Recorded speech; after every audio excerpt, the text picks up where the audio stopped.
কহুয়া মুহুরী যে বাঁধ, এই বাঁধটা যদি সরাসরি সম্পূর্ণভাবে কাজ না করা হয় তাহলে কোনো লাভ হবে না। তারাই আমাদের জনগণ সেখানে, আমরা যাদের সাথে আলাপ করেছি ওনারাই আমাদেরকে সব কথা বলে বলছে। মুসাফপুর রেগুলেটরটা ধসে যাওয়ার কারণেই আজকে সেখানে জোয়ারে পানি সরাসরি যখন জোয়ারে আসতেছে, রেগুলেটরটা ধসে যাওয়ার কারণেই আজকে সেখানে জোয়ারে পানি সরাসরি যখন জোয়ারে আসতেছে বাটার টানে বাঙ্গা শুরু হয়েছে। আমরা সেখানে একটা জায়গায় দাঁড়িয়েছি, পানির তীব্রতা কাকে বলে, একটা সুইচের ভিতরে পানি যাচ্ছে, পানির যাওয়ার সাথে সাথে পানিতে এখানে আঘাত করতেছে, আঘাতটা বাইতেছে।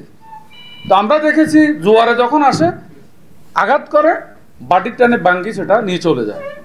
এবং সেখানে আরো কিছু দেখেছি, আমাদেরকে দেখিয়েছে যে এদিকে যে এই উত্তর শর্ষা বিকারী বলছে যে এইখানে যে এই জায়গাটা যদি খনন করে দেওয়া হয় তাহলে এদিকে আর ভাঙবে না। এটা বাস্তব, আমরা এটা দেখে এসেছি।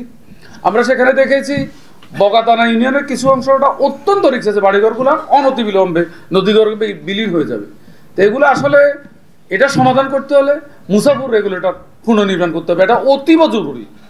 যদি এটা আগামী 1 বছর শুষ্ক মৌসুমে যদি এটা না করা হয় তাহলে আমার মনে হয় এই 3 উপজেলার নোয়াখালী, কোম্পানিগঞ্জ, ফেনীর, সোনাগাজী, রাউনিয়া 3 উপজেলার বেশ কিছু অংশ নদীগর্ভে বিলীন হয়ে যাবে, মানুষ ঘর ছাড়া, বাড়ি বিটে মাটি ছাড়া হয়ে যাবে।